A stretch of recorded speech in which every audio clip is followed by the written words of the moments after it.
Better cross now to Tim Blair, blogger to The Nation, of course, and Daily Telegraph columnist. Tim, let me start with one of your columns this week talking about these atrocities committed by Hamas. And you've made the comparison, the analogy to those Manson family murders in Los Angeles, just to highlight that this is what these people are about. Absolutely horrific torture for public display with no sense of human life, no care for human life. It's extraordinary, isn't it, that the Manson family murders happened in 1969, and here, now 2023, we're still shocked by those murders. It was 8 people, but 1,400 people were killed in oftentimes much more horrific and brutal, deliberately brutal ways. And 3 weeks later, we've got Hamas, death to Hamas, by the way. But now we've got Hamas saying things like, Israel's showing all those atrocities as a distraction. Well, there's a pretty easy way from us not to produce those distractions. Don't kill people.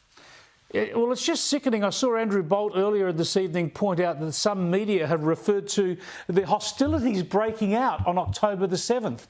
The obscenity of describing this as obscenity, as hostilities breaking out, when this is the most vile act of terrorism, killing 1,400 people, and with more than 200 still held hostage. I recall on Saturday I heard a news report that simply said that Saturday marked 3 weeks since the battle began.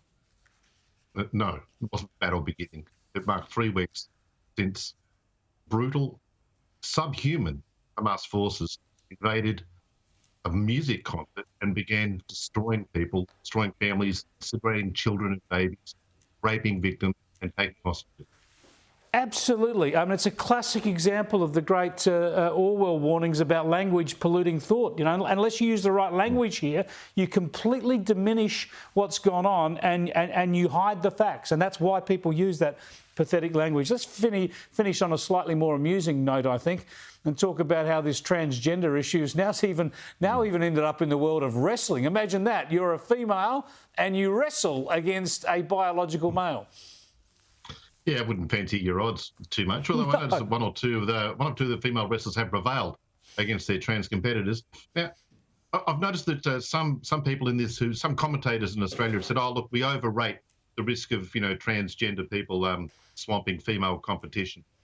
Well, it might be a small sort of issue now, relatively, but let it keep going. Let it keep going, and you'll have women not even joining contact sports or sports of strength. Yeah.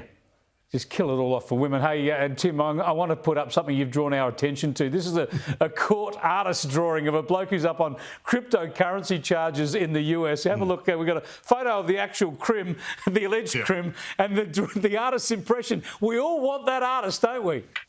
Man, absolutely. I mean, Sam Bankman-Fried generally looks like a potato who's been taken out of the dirt backwards. But in that artist drawing, man, he's got sculpted cheekbones, he's got a chin to die. Blue steel. George Clooney is crying. It looks sensational. I get that artist all the time. Yeah, he's my artist of choice from here on in. Thanks for joining us, Tim. Talk to you next week.